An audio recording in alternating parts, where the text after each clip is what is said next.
Troya, una fortaleza impregnable que controlaba el comercio entre dos continentes, se reduce a cenizas.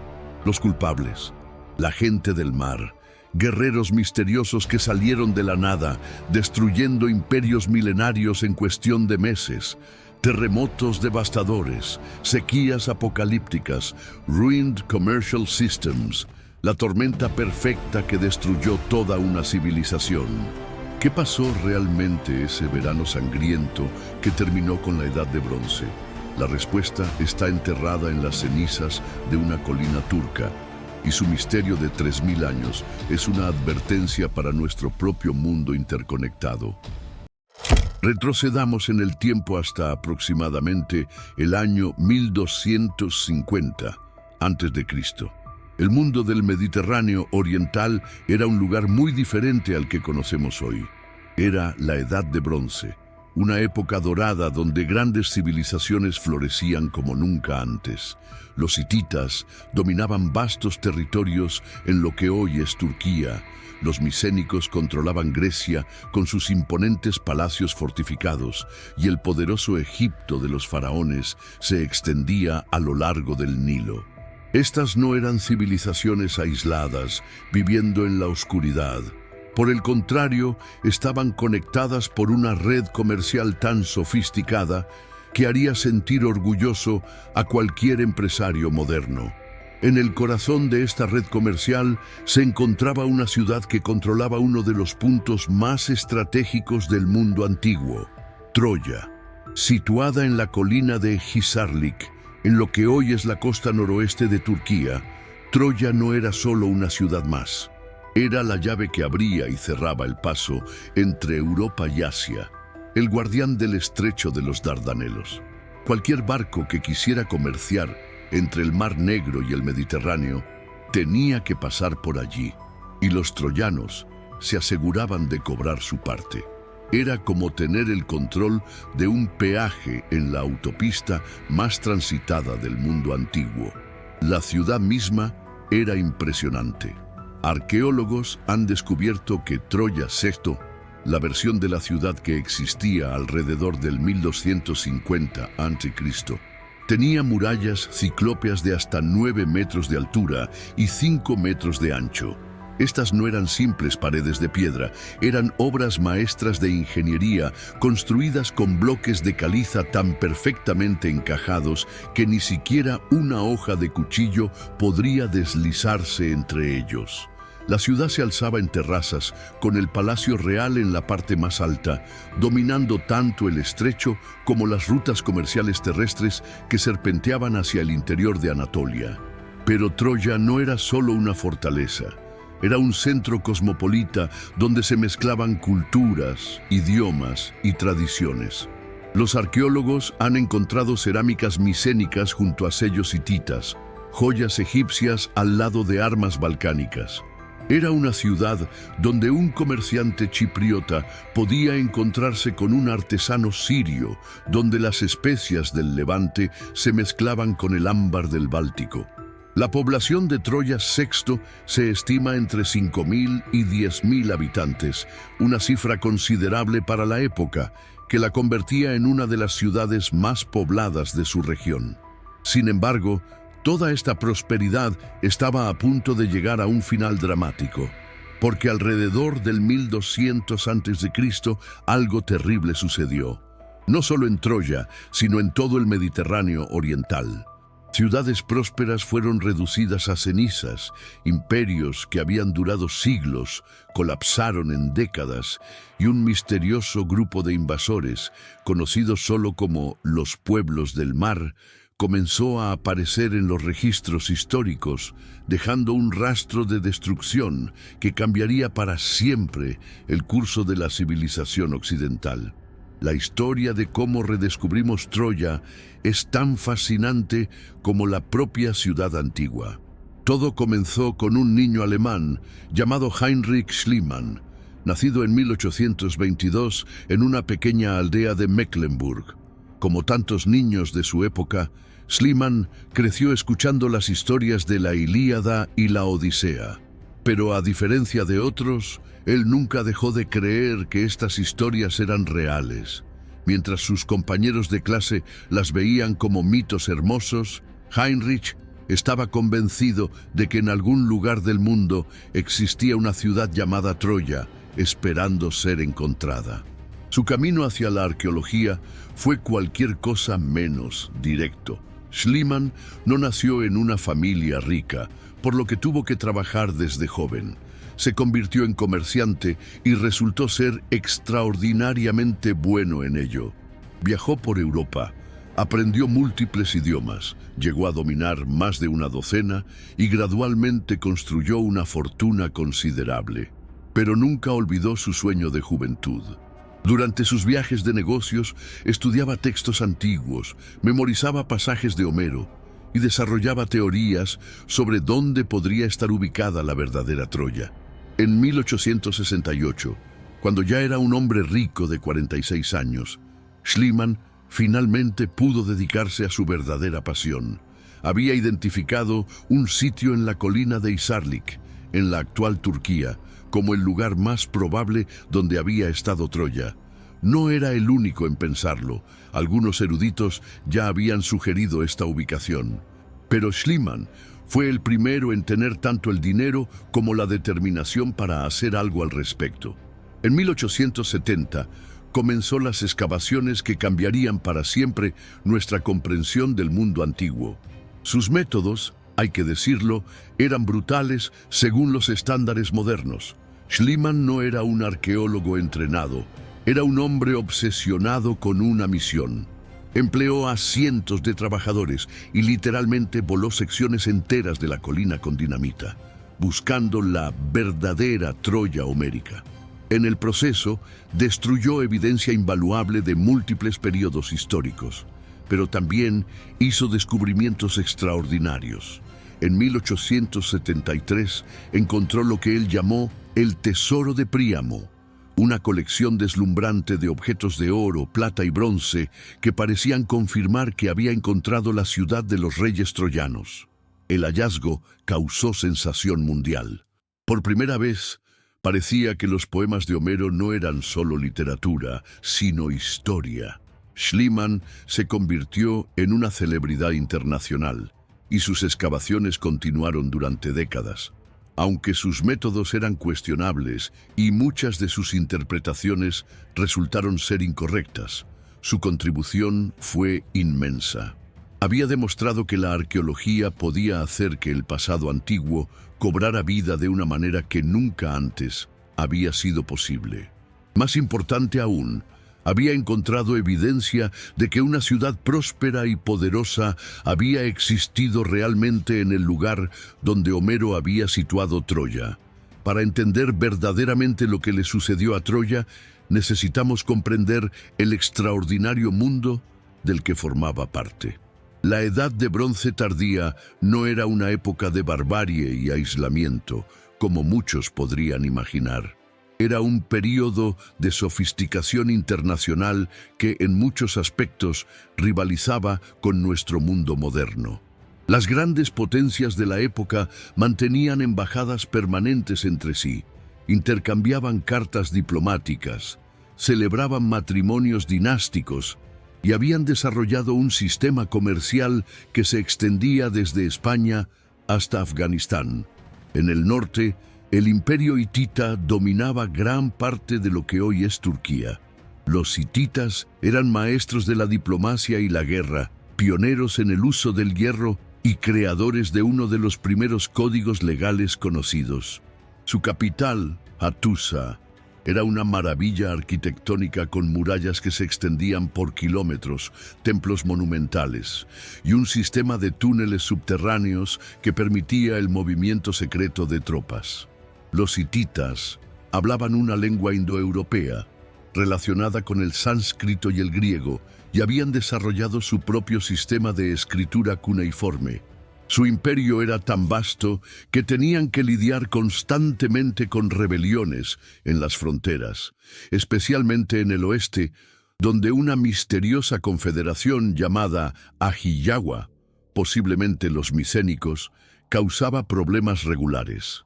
Al sur, el nuevo reino de Egipto estaba en su apogeo bajo faraones como Ramsés II. Los egipcios controlaban no solo el valle del Nilo, sino también vastas áreas del actual Sudán y partes del Levante. Su riqueza era legendaria. Las minas de oro de Nubia financiaban proyectos arquitectónicos masivos como Abu Simbel, mientras que el comercio del incienso y las especias generaba fortunas que permitían a los faraones mantener ejércitos de decenas de miles de soldados. Los egipcios eran también maestros de la administración, con un sistema burocrático tan eficiente que podían recaudar impuestos, mantener censos detallados y coordinar proyectos de construcción que duraban décadas. En el oeste, la civilización micénica había transformado Grecia en una red de reinos palaciegos fortificados. Lugares como Micenas, Pilos y Tirinto eran centros de poder que controlaban territorios extensos a través de sistemas feudales complejos. Los micénicos habían desarrollado la escritura lineal B, una forma temprana de griego, que usaban principalmente para llevar registros administrativos detallados. Estos registros, preservados en tablillas de arcilla, nos revelan una sociedad altamente estratificada, donde el Wanax, rey, controlaba vastos recursos, incluyendo rebaños de miles de animales, talleres especializados y redes comerciales que se extendían por todo el Mediterráneo. Pero quizás la característica más sorprendente de este mundo era lo interconectado que estaba. Las cartas de Amarna, descubiertas en Egipto, nos muestran a faraones escribiendo como iguales a reyes hititas, intercambiando no solo bienes comerciales, sino también ideas, tecnologías y hasta quejas familiares. Un rey hitita podía quejarse de que el faraón egipcio no había enviado suficiente oro para la boda de su hermana, mientras que el faraón podía responder pidiendo más plata hitita para sus proyectos de construcción. Era un mundo donde un artesano sirio podía encontrar trabajo en una corte micénica, donde las técnicas metalúrgicas se transmitían de Anatolia a Chipre y donde los dioses de diferentes culturas se sincretizaban en panteones complejos. Esta interconexión creaba prosperidad, pero también vulnerabilidad. Cuando el sistema comenzó a colapsar alrededor del 1200 a.C., el efecto fue como el de fichas de dominó cayendo una tras otra. Y en el centro de este colapso, una ciudad estratégicamente situada en el cruce de Europa y Asia estaba a punto de enfrentar su destino final. Si queremos entender cómo pudo ser destruida una ciudad tan poderosa como Troya, necesitamos comprender las realidades de la guerra en la Edad de Bronce. No estamos hablando de batallas primitivas con garrotes y piedras. La guerra del 1200 a.C. era un asunto sofisticado, tecnológicamente avanzado, que requería recursos masivos, logística compleja y tácticas refinadas. Las armas y armaduras de la época eran obras maestras de ingeniería metalúrgica, y los ejércitos que las empuñaban eran fuerzas militares profesionales que habrían impresionado a cualquier general moderno. La tecnología militar de la época se centraba en el bronce, una aleación de cobre y estaño que era superior al cobre puro en dureza y durabilidad. Pero aquí está el detalle crucial. El estaño era extremadamente raro y había que importarlo de lugares lejanos como Cornwall en Inglaterra o las montañas de Bohemia. Esto significaba que controlar las rutas comerciales del estaño era literalmente una cuestión de vida o muerte para cualquier reino que quisiera mantener un ejército efectivo. Las espadas de bronce de la época eran armas letales, perfectamente balanceadas, con hojas que podían medir hasta 80 centímetros de largo. Los arqueólogos han encontrado espadas tan bien conservadas que aún podrían usarse en combate hoy en día. Pero el arma que realmente revolucionó la guerra de la Edad de Bronce fue el carro de combate. Estos no eran los carros pesados que vemos en las películas de Hollywood. Eran máquinas de guerra ligeras, rápidas, tiradas por caballos especialmente entrenados y tripuladas por guerreros de élite que habían pasado años perfeccionando sus habilidades. Un carro de combate típico llevaba a 2 hombres, un conductor y un guerrero armado con arco y lanza. La táctica era golpear rápido y fuerte, disparar flechas a distancia y luego retirarse antes de que el enemigo pudiera responder. Los egipcios llegaron a desplegar más de 2000 carros en una sola batalla, creando una fuerza móvil que podía dominar cualquier campo de batalla. Las fortificaciones también habían evolucionado para enfrentar estas nuevas amenazas. Las murallas de Troya, por ejemplo, no eran simples paredes rectas, estaban diseñadas con curvas y ángulos que permitían a los defensores disparar flechas desde múltiples posiciones, creando campos de fuego entrecruzados que convertían cualquier asalto en un baño de sangre. Las puertas estaban protegidas por torres masivas y muchas ciudades tenían sistemas de puertas dobles o triples, de modo que incluso si los atacantes lograban romper la primera línea de defensa, se encontraban atrapados en un espacio confinado donde podían ser masacrados desde arriba. La arqueología nos ha revelado que los asedios de la Edad de Bronce podían durar meses o incluso años. Las ciudades almacenaban grandes cantidades de alimentos y tenían sistemas de suministro de agua que podían resistir largos cercos. Los atacantes, por su parte, habían desarrollado técnicas sofisticadas para romper las defensas, rampas de asalto, torres de sitio y proyectiles incendiarios que podían crear devastación masiva. Cuando finalmente caía una ciudad, el resultado era típicamente total. No solo la destrucción de edificios, sino la muerte o esclavización de toda la población. En este contexto, la destrucción de Troya no era inusual. Lo que era inusual era la escala y la sincronización de las destrucciones que ocurrieron alrededor del 1200 a.C. en todo el Mediterráneo oriental. Y aquí llegamos al corazón de nuestro misterio. Alrededor del año 1200 a.C. comenzaron a aparecer en los registros egipcios referencias a un grupo de invasores que los escribas llamaban los pueblos del mar. Estos no eran conquistadores ordinarios, no venían de un solo lugar, no hablaban un solo idioma y no parecían tener un líder único.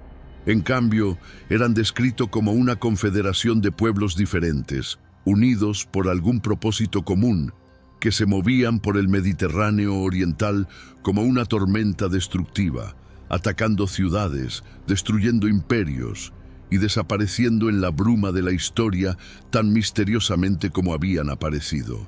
Los registros más detallados provienen del reinado del faraón Ramsés III, quien gobernó Egipto entre 1186 y 1155 a.C. En las paredes de su templo mortuorio, en Medinet Habu, Ramsés hizo grabar en piedra una descripción dramática de estas invasiones. Los países extranjeros hicieron una conspiración en sus islas. Todos los países fueron removidos y esparcidos en la refriega. Ningún país pudo resistir ante sus armas, desde Hatti, Kode, Carchemish, Arsagua y Al-Ashiyah en adelante, siendo cortados de una vez. Un campamento fue establecido en un lugar en Amurru. Desolaron a su gente y su tierra fue como la que nunca había existido. Venían hacia Egipto, mientras la llama era preparada antes que ellos. Su confederación era los Peleset, Cheker, Shekelesh, Denyen y Weshesh, tierras unidas. Esta descripción es fascinante por varias razones. Primero, sugiere que los pueblos del mar no eran simplemente piratas oportunistas, sino una fuerza organizada capaz de derrotar a los imperios más poderosos de la época. Segundo, los nombres que menciona Ramsés pueden ser identificados con pueblos históricos conocidos. Los Peleset probablemente se convirtieron en los filisteos bíblicos. Los Chequer pueden estar relacionados con los teucrios, que vivían cerca de Troya, y los Shekelesh posiblemente eran los antiguos sicilianos. Tercero, la inscripción sugiere que estos pueblos vinieron de sus islas, lo que implica un origen marítimo, posiblemente del Egeo o del Mediterráneo occidental. Pero aquí está el problema. Aparte de los registros egipcios, tenemos muy poca información directa sobre quiénes eran realmente estos pueblos del mar. No han dejado ciudades identificables, no tenemos textos escritos en su propio idioma y no hay una tradición oral clara que pueda rastrearse hasta ellos. Es como si hubieran aparecido de la nada, causado caos masivo y luego se hubieran desvanecido en la historia. Algunos de ellos aparentemente se establecieron en nuevas tierras, los filisteos en lo que hoy es Gaza, algunos grupos posiblemente en Cerdeña y Sicilia, pero la mayoría simplemente desapareció del registro histórico. Las teorías sobre sus orígenes son numerosas y controvertidas. Algunos arqueólogos sugieren que eran refugiados de las propias ciudades que habían sido destruidas, grupos de supervivientes que se habían unido por desesperación y habían decidido buscar nuevas tierras por la fuerza. Otros proponen que eran pueblos que habían sido desplazados por cambios climáticos o presiones poblacionales y que se habían visto obligados a migrar. Una tercera teoría sugiere que eran en realidad múltiples grupos diferentes que actuaban independientemente, pero que los egipcios los agruparon bajo un solo nombre porque todos llegaban por mar. Lo que sí sabemos con certeza es que su impacto fue devastador. Ciudades que habían prosperado durante siglos fueron reducidas a escombros. El imperio hitita, que había sido una de las grandes potencias del mundo durante más de 500 años, colapsó completamente. La civilización micénica entró en un declive terminal del que nunca se recuperó completamente. Y en medio de toda esta destrucción, una ciudad estratégicamente situada en el cruce entre Europa y Asia también ardió hasta los cimientos. La pregunta que nos obsesiona es, ¿fueron los pueblos del mar los responsables de la destrucción de Troya? ¿O fue Troya una de las víctimas de un colapso mucho más amplio del que ellos mismos eran solo un síntoma? Volvamos a esa colina polvorienta en Turquía, pero esta vez con las herramientas de la arqueología moderna. Lo que Schliemann comenzó con dinamita y entusiasmo, generaciones posteriores de arqueólogos han continuado con precisión científica, paciencia infinita y tecnologías que el comerciante alemán nunca podría haber imaginado. Y las piedras de Troya están contando una historia que es tanto más compleja como más fascinante que la épica de Homero, porque resulta que no hubo una sola Troya, sino al menos 9 ciudades diferentes, construidas una sobre otra a lo largo de más de 3000 años de historia. La Troya que probablemente inspiró los poemas de Homero es lo que los arqueólogos llaman Troya Sex, una ciudad que floreció entre 1700 y 1250 a.C. Esta era la Troya de las murallas ciclópeas, de los palacios reales y del comercio internacional. Pero aquí está el primer misterio. Troya Sexto no fue destruida por un ejército. Las evidencias arqueológicas muestran claramente que fue dañada por un terremoto masivo alrededor del 1250 a.C. Los muros se agrietaron, los edificios se derrumbaron y la ciudad quedó parcialmente en ruinas. Los arqueólogos han encontrado esqueletos aplastados bajo los escombros, evidencia clara de que el desastre fue súbito y catastrófico. Pero la historia no terminó ahí. Los supervivientes reconstruyeron rápidamente, creando lo que conocemos como Troya Seppea. Esta nueva versión de la ciudad era diferente de su predecesora, más pequeña, más densamente poblada y con signos claros de que sus habitantes estaban preparándose para problemas. Las casas se construyeron muy cerca unas de otras, como si el espacio fuera premium. Se excavaron grandes jarras de almacenamiento directamente en el suelo de las casas, sugiriendo que la gente estaba acumulando provisiones para un posible asedio. Era como si toda la ciudad estuviera conteniendo la respiración, esperando que algo terrible sucediera. Y alrededor del 1180 a.C., ese algo terrible finalmente llegó. Troya Séptimia fue destruida por fuego, pero no fue un incendio accidental. Los arqueólogos han encontrado evidencia de violencia generalizada, puntas de flecha incrustadas en las murallas, esqueletos humanos con heridas de guerra y, lo más revelador, una capa de ceniza y escombros quemados que cubre toda la ciudad. Fue una destrucción completa, sistemática, el tipo de aniquilación que solo viene con la guerra. Esta es la destrucción que probablemente inspiró las historias sobre la caída de Troya, que eventualmente se convirtieron en la Ilíada. Pero aquí está el problema que ha mantenido a los arqueólogos despiertos por las noches. ¿Quién fue responsable de esta destrucción?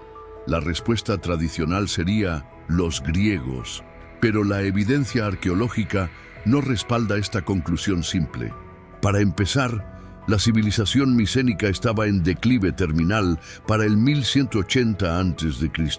Sus propias ciudades estaban siendo abandonadas o destruidas. Pilos había caído alrededor del 1200 a.C. Micenas estaba luchando por sobrevivir y no hay evidencia de que los griegos micénicos tuvieran la capacidad de montar una gran campaña militar en este periodo. Es como si la víctima tradicional y el perpetrador tradicional estuvieran cambiando de lugar, dejándonos con un misterio que requiere respuestas completamente nuevas. Si Heinrich Schliemann pudiera ver las excavaciones de Troya hoy, probablemente no reconocería el proceso. Donde él usaba dinamita, los arqueólogos modernos usan cepillos de dientes. Donde él buscaba tesoros, ellos buscan datos. Y donde él veía confirmación de sus teorías preconcebidas, ellos ven preguntas cada vez más complejas que requieren respuestas cada vez más sofisticadas. La arqueología moderna es una disciplina científica que combina historia, antropología, geología, química, biología y tecnología informática en una búsqueda obsesiva por la verdad sobre el pasado. Tomemos, por ejemplo, el proceso de datación. Schliemann tenía que adivinar la edad de sus hallazgos basándose en comparaciones estilísticas con otros objetos conocidos.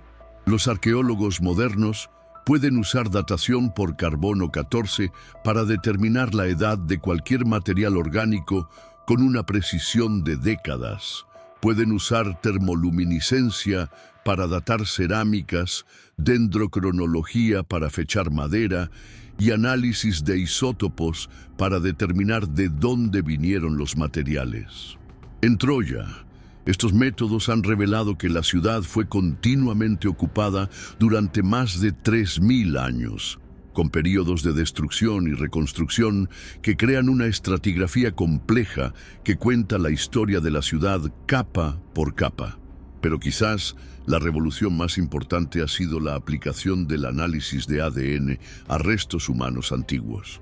Los huesos encontrados en Troya y sitios contemporáneos ahora pueden analizarse para determinar no solo la edad y el sexo de los individuos, sino también su origen geográfico, su dieta, las enfermedades que sufrieron e incluso sus relaciones familiares.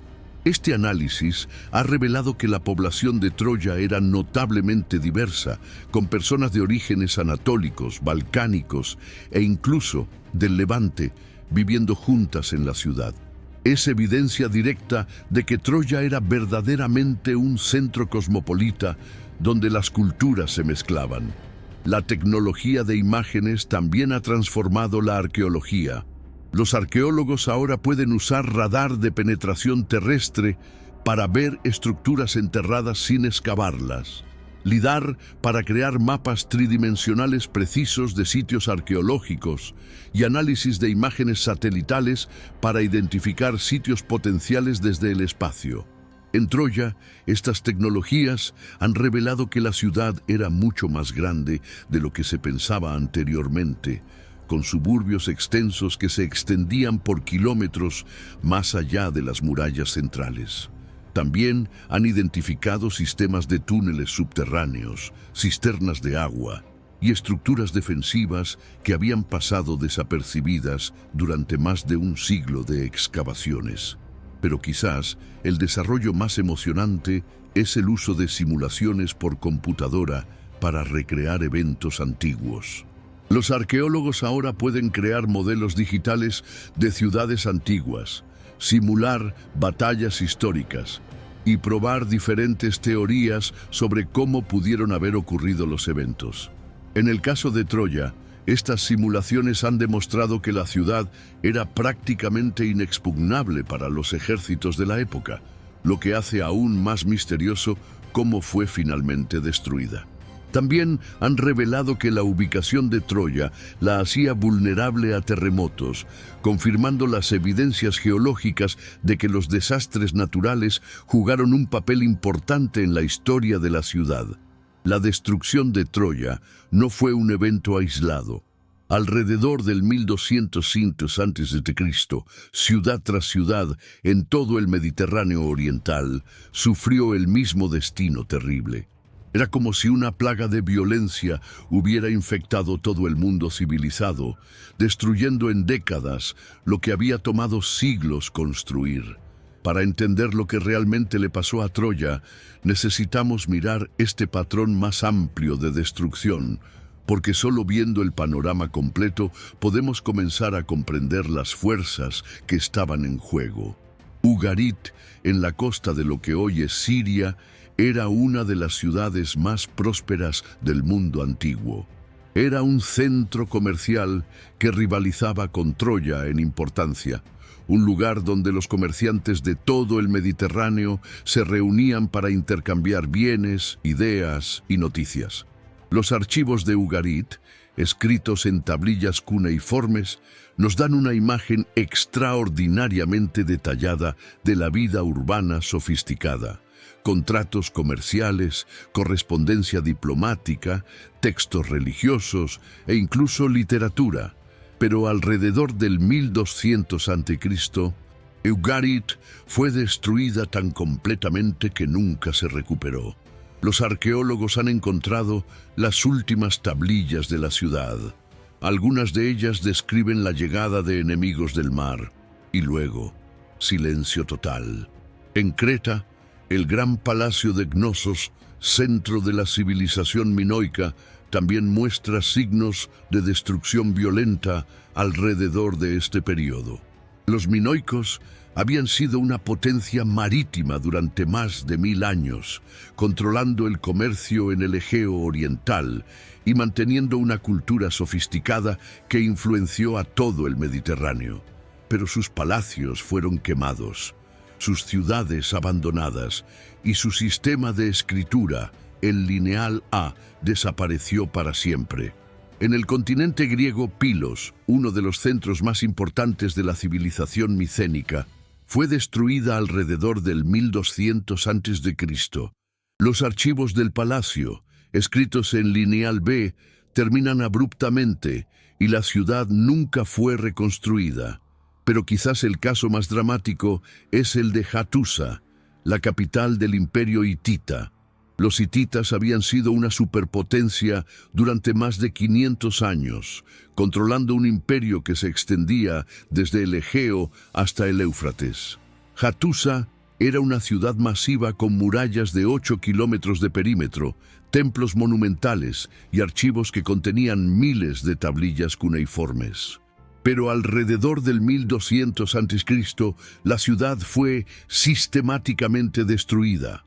Los archivos reales fueron quemados, los templos fueron demolidos y la población desapareció. El imperio hitita, que había sido una de las grandes potencias del mundo durante medio milenio, se desintegró completamente en el espacio de unas pocas décadas. Lo que hace este patrón aún más misterioso es que las destrucciones parecen haber ocurrido en oleadas, como si una fuerza estuviera moviéndose sistemáticamente de un lugar a otro. Las ciudades del norte, como Hattusa, fueron destruidas primero, seguidas por las del oeste, como Troya, y luego las del sur, como Ugarit. Es como si alguien estuviera siguiendo un plan maestro, eliminando uno por uno los centros de poder del mundo antiguo.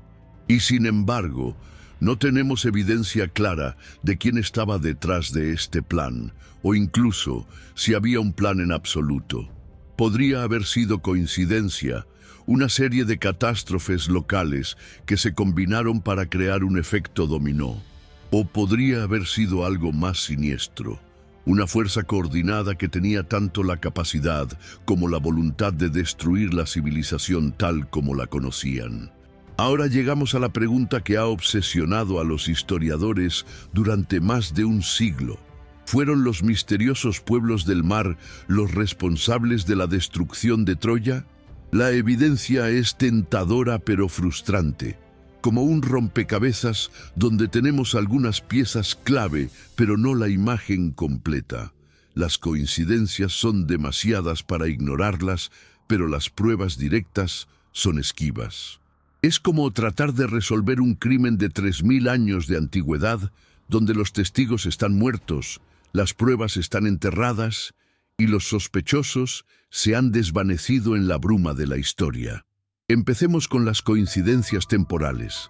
La destrucción de Troya Sepia ocurrió alrededor del 1180 a.C., exactamente en el período en que los pueblos del mar estaban causando estragos en todo el Mediterráneo oriental. Los registros egipcios nos dicen que estos invasores atacaron el delta del Nilo en 1177 a.C., solo 3 años después de la fecha estimada para la caída de Troya. Esta sincronización no puede ser accidental. O los pueblos del mar estaban involucrados directamente en la destrucción de Troya, o al menos estaban operando en la misma región al mismo tiempo, creando la inestabilidad que hizo posible la destrucción de la ciudad. Pero hay evidencias más específicas que sugieren una conexión directa. Algunos de los nombres de los pueblos del mar mencionados en los registros egipcios parecen estar conectados con la región de Troya. Los Chequer, por ejemplo, podrían estar relacionados con los teucros, una tribu que, según las fuentes antiguas, vivía en la región de Troya. Los Denien podrían ser los Danaoi, otro nombre que los griegos usaban para referirse a sí mismos. Si estas identificaciones son correctas, entonces al menos algunos de los pueblos del mar venían de la misma área general que Troya, lo que sugiere que podrían haber estado involucrados en conflictos locales antes de expandir sus actividades a otras regiones. Hay también evidencia arqueológica intrigante. En Troya Sepia, los arqueólogos han encontrado artefactos que no son típicos de la región. Cerámicas de estilo balcánico, armas de tipos que se encuentran en Europa del sudeste y técnicas de construcción que sugieren la presencia de personas de diferentes tradiciones culturales. Esto podría indicar que la ciudad fue atacada por grupos que venían de fuera de la región inmediata, posiblemente del área de los Balcanes o del Egeo, regiones que algunos estudiosos han identificado como posibles puntos de origen de los pueblos del mar. Pero quizás la evidencia más intrigante viene de una fuente inesperada, la propia Ilíada de Homero. Aunque el poema fue compuesto siglos después de los eventos que describe, algunos estudiosos han notado que la lista de aliados de Troya que aparece en el poema incluye muchos nombres que se parecen sorprendentemente a los de los pueblos del mar, mencionados en los registros egipcios. Los Licio de Homero podrían ser los Luca de los textos egipcios. Los Misios podrían ser los Meshwesh, y así sucesivamente. Si estas identificaciones son correctas, entonces la tradición épica griega podría estar preservando un recuerdo distorsionado de una realidad histórica, que los aliados de Troya en su guerra final no eran otros pueblos anatolios, sino los mismos grupos que más tarde se convertirían en los temidos pueblos del mar. Sin embargo, hay que ser cautelosos con estas teorías. La evidencia es sugestiva, pero no definitiva. Es igualmente posible que los pueblos del mar fueran un síntoma del colapso general de la civilización de la Edad de Bronce, no su causa. Quizás fueron refugiados de las ciudades destruidas, grupos de supervivientes que se unieron por desesperación y se convirtieron en invasores por necesidad. O quizás fueron múltiples grupos diferentes que actuaron independientemente, pero que los registros egipcios agruparon bajo un solo nombre porque todos llegaban por mar y todos causaban problemas. La verdad, como suele suceder en la arqueología, es probablemente más compleja de lo que cualquier teoría simple puede explicar. Imagina que eres un comerciante micénico en el año 1250 a.C. Tu mundo es próspero, predecible y aparentemente eterno. Tienes contactos comerciales desde España hasta Mesopotamia. Puedes enviar una carta desde Pilos a Atusa y esperar una respuesta en pocas semanas. Y las rutas marítimas están protegidas por acuerdos internacionales que han funcionado durante siglos. 50 años después, en 1200 a.C., ese mundo ha desaparecido completamente. Tu ciudad natal ha sido quemada, tus socios comerciales han desaparecido y las rutas que una vez conocías como la palma de tu mano están infestadas de piratas y grupos de refugiados desesperados. Has presenciado uno de los colapsos civilizacionales más dramáticos de la historia humana, el fin de la Edad de Bronce. Este colapso no fue un evento singular, sino un proceso complejo que se desarrolló durante aproximadamente 50 años, entre 1250 y 1200 a.C. Pero su velocidad fue extraordinaria para los estándares de la época. Imagina que todo el mundo moderno, nuestras ciudades, nuestros gobiernos, nuestras redes comerciales, desapareciera en el espacio de 2 generaciones. Eso es esencialmente lo que pasó en el Mediterráneo oriental hace 3200 años. Imperios que habían durado medio milenio se desintegraron en décadas. Ciudades que habían sido centros de poder durante siglos fueron abandonadas para siempre. Sistemas de escritura desaparecieron, llevándose consigo milenios de conocimiento acumulado. Las causas de este colapso han sido debatidas por generaciones de historiadores, y la respuesta probablemente sea que no hubo una sola causa, sino una tormenta perfecta de factores que se combinaron para crear una crisis sistémica. Imagina el sistema de la Edad de Bronce como una red compleja donde cada nodo dependía de todos los demás. Cuando comenzaron a fallar varios nodos simultáneamente, toda la red se desplomó. Fue como el efecto dominó, pero en lugar de fichas cayendo en línea recta, fue como una explosión en cadena donde cada explosión causaba varias más. Uno de los factores clave fue el cambio climático. Los estudios paleoclimáticos han demostrado que alrededor del 1200 a.C., ocurrió un período de enfriamiento y sequía en el Mediterráneo oriental.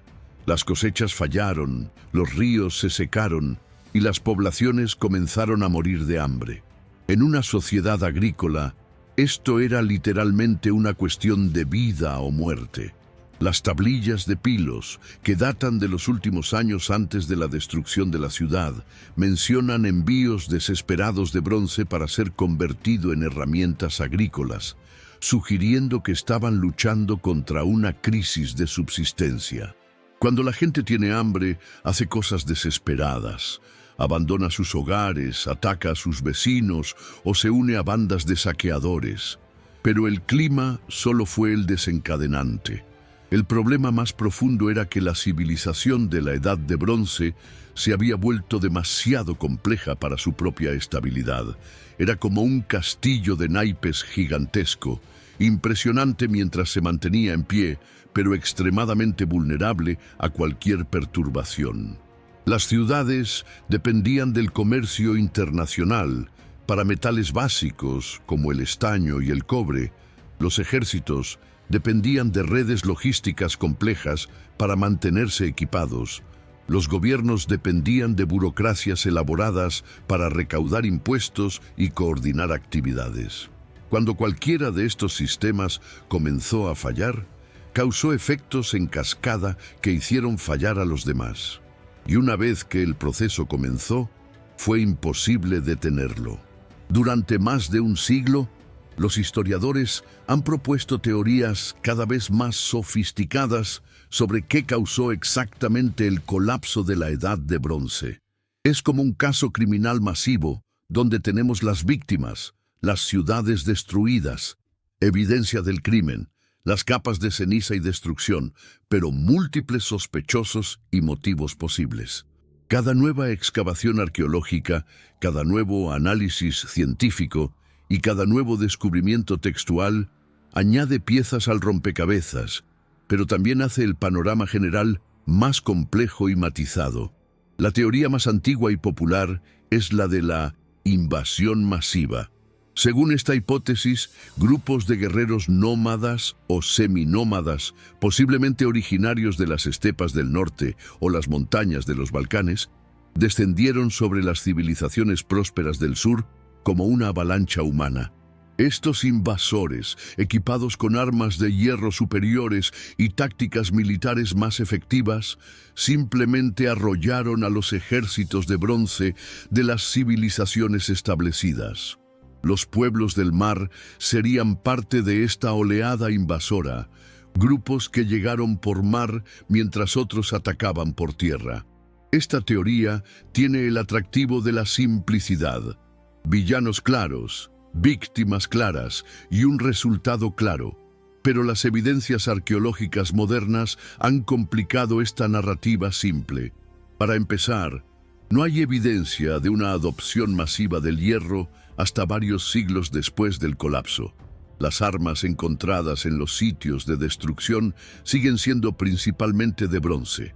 Además, muchas de las invasiones parecen haber sido más bien migraciones de pueblos hambrientos y desesperados que ataques coordinados de guerreros profesionales. Los esqueletos encontrados en sitios como Lachish muestran signos de malnutrición crónica, sugiriendo que los invasores estaban huyendo de sus propias crisis, no conquistando por ambición. La segunda teoría principal se centra en los factores climáticos y ambientales. Los estudios de núcleos de hielo, anillos de árboles y sedimentos lacustres han revelado que el período alrededor del 1200 a.C. fue marcado por sequías severas, volcanes activos y posiblemente terremotos masivos. La erupción del volcán Hekla en Islandia alrededor del 1159 a.C., por ejemplo, arrojó suficiente ceniza a la atmósfera como para afectar el clima global durante años. Las sequías habrían causado hambrunas masivas, forzando a las poblaciones a migrar en busca de tierras más fértiles. Los terremotos habrían debilitado las fortificaciones de ciudades como Troya, haciéndolas vulnerables a ataques que normalmente habrían podido resistir. Una tercera teoría, más sutil pero igualmente importante, se centra en los cambios tecnológicos y sociales. La Edad de Bronce tardía había desarrollado un sistema económico extremadamente especializado donde diferentes regiones se concentraban en producir bienes específicos para el comercio internacional. Chipre producía cobre, Cornwall producía estaño, el Líbano producía madera de cedro y así sucesivamente. Este sistema era eficiente cuando funcionaba, pero también era increíblemente frágil. Si cualquier enlace en la cadena se rompía, si Chipre dejaba de exportar cobre o si las rutas marítimas se volvían inseguras, todo el sistema podía colapsar. Y una vez que colapsó, las comunidades locales descubrieron que habían perdido las habilidades necesarias para ser autosuficientes. Pero quizás, La teoría más intrigante es la de la revolución desde abajo. Algunos historiadores han sugerido que el colapso de la Edad de Bronce no fue causado por invasores externos, sino por revueltas internas. Las sociedades de la Edad de Bronce eran extremadamente jerárquicas, con élites pequeñas controlando la mayoría de los recursos, mientras las masas trabajadoras vivían en condiciones de subsistencia. Cuando las crisis climáticas y económicas hicieron la vida aún más difícil para las clases bajas, éstas pudieron haberse rebelado contra sus señores. Las ciudades fueron quemadas no por ejércitos extranjeros, sino por sus propios habitantes desesperados. Esta teoría explicaría por qué muchos sitios muestran evidencia de destrucción desde adentro hacia afuera, y por qué los palacios y templos, símbolos del poder de la élite, fueron típicamente los edificios más completamente destruidos. Ahora que hemos explorado las evidencias, examinado las teorías y seguido las pistas a través de 3 milenios de historia, es tiempo de hacer las preguntas más importantes. ¿Qué pasó realmente con Troya y los pueblos del mar? ¿Y qué pueden enseñarnos sus experiencias sobre los desafíos que enfrentamos en nuestro propio mundo interconectado? Porque aunque 3200 años nos separan de estos eventos, las lecciones que emergen de las cenizas de la Edad de Bronce son sorprendentemente relevantes para nuestra era de globalización, cambio climático e inestabilidad geopolítica. La respuesta más probable sobre la destrucción de Troya es que fue víctima de múltiples factores que se combinaron en un momento crítico de la historia. Un terremoto alrededor del 1250 a.C. debilitó las fortificaciones de Troya VI. Las crisis climáticas causaron hambrunas que desestabilizaron toda la región. Las redes comerciales internacionales comenzaron a fallar, privando a la ciudad de los recursos necesarios para mantener su prosperidad.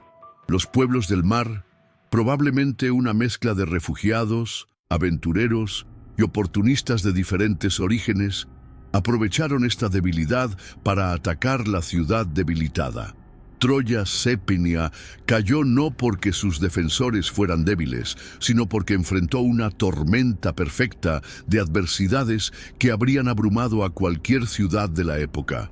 En cuanto a los pueblos del mar mismos, la evidencia sugiere que no eran una nación unificada con un plan maestro de conquista, sino más bien múltiples grupos diferentes que compartían circunstancias similares. Algunos eran probablemente refugiados de ciudades destruidas que se habían unido por supervivencia. Otros eran tal vez grupos nómadas que habían sido desplazados por cambios climáticos. Algunos podrían haber sido piratas oportunistas que aprovecharon el caos para enriquecerse. Y algunos podrían haber sido mercenarios empleados por diferentes reinos para luchar sus guerras. Lo que los unía no era la etnicidad o la ideología, sino la necesidad desesperada y la oportunidad que creó el colapso del orden establecido. Su legado, sin embargo, fue duradero. Los filisteos, probablemente descendientes de los Peleset entre los pueblos del mar, se establecieron en lo que hoy es Gaza y se convirtieron en una cultura distintiva que duró siglos. Otros grupos se asentaron en Sicilia, Cerdeña y partes de Italia, donde sus influencias culturales aún pueden detectarse. Algunos posiblemente regresaron a sus tierras de origen, llevando consigo nuevas ideas, tecnologías y experiencias que ayudaron a dar forma a las culturas emergentes de la Edad de Hierro. En cierto sentido, los pueblos del mar fueron tanto destructores de un mundo viejo como constructores de uno nuevo. Las lecciones para nuestro mundo moderno son múltiples y perturbadoras. Primero, la interconexión que crea prosperidad también crea vulnerabilidad. El sistema de comercio global de la Edad de Bronce colapsó precisamente porque era tan interdependiente que una crisis en cualquier parte podía propagarse rápidamente a todas las demás. Nuestro mundo moderno, con sus cadenas de suministro globales y sistemas financieros interconectados, enfrenta riesgos similares. Segundo, el cambio climático puede actuar como un multiplicador de amenazas que exacerba todas las demás crisis. Las sequías del 1200 a.C. no causaron directamente el colapso de la civilización, pero hicieron que todas las demás tensiones fueran inmanejables. Tercero, las sociedades complejas pueden ser sorprendentemente frágiles. Los imperios hitita y micénico parecían sólidos e inmutables, pero colapsaron en décadas cuando enfrentaron crisis múltiples simultáneas. Esto debería ser una advertencia para cualquier civilización que se considere demasiado avanzada o demasiado estable para fallar. Cuarto, las crisis pueden crear oportunidades para grupos que previamente habían sido marginales. Los pueblos del mar probablemente eran insignificantes antes del colapso, pero las circunstancias los convirtieron en actores históricos importantes. En nuestro mundo, crisis similares podrían empoderar a grupos que actualmente consideramos periféricos. Finalmente, la historia de Troya y los pueblos del mar nos recuerda que el cambio histórico a menudo viene no de una sola causa dramática, sino de la convergencia de múltiples factores aparentemente menores. No fue solo la guerra, o solo el clima, o solo los invasores, lo que destruyó la civilización de la Edad de Bronce. Fue la combinación de todos estos factores en un momento crítico, lo que creó una cascada de crisis que resultó imposible de detener. En nuestro mundo moderno, enfrentamos nuestras propias convergencias potenciales: cambio climático, desigualdad creciente, inestabilidad política, pandemias y tecnologías disruptivas. La pregunta no es si nuestras sociedades pueden sobrevivir a cualquiera de estos desafíos individualmente, probablemente pueden, sino si pueden sobrevivir a todos ellos actuando simultáneamente. La historia de Troya comenzó con una pregunta: ¿quién destruyó la ciudad legendaria? La respuesta, como hemos visto, es más compleja de lo que cualquier narrativa simple puede capturar. Pero quizás esa sea la lección más importante de todas, que la historia rara vez es simple, que las grandes transiciones históricas usualmente involucran múltiples causas interactuantes, y que entender el pasado requiere no solo recopilar evidencias, sino también aceptar la complejidad y la incertidumbre como partes inherentes del proceso humano de tratar de dar sentido a nuestro lugar en el flujo de los acontecimientos. Así que la próxima vez que mires hacia el horizonte del mar Egeo o leas sobre crisis contemporáneas en las noticias, recuerda la colina polvorienta de Isarlik, donde una vez se alzó Troya. Recuerda que las civilizaciones pueden parecer eternas e inmutables, pero que todas están sujetas a las fuerzas del cambio histórico. Y recuerda que a veces las preguntas más importantes no son aquellas que pueden responderse con certeza, sino aquellas que nos obligan a pensar más profundamente sobre cómo las sociedades humanas prosperan, se adaptan y a veces fallan frente a los desafíos de su tiempo.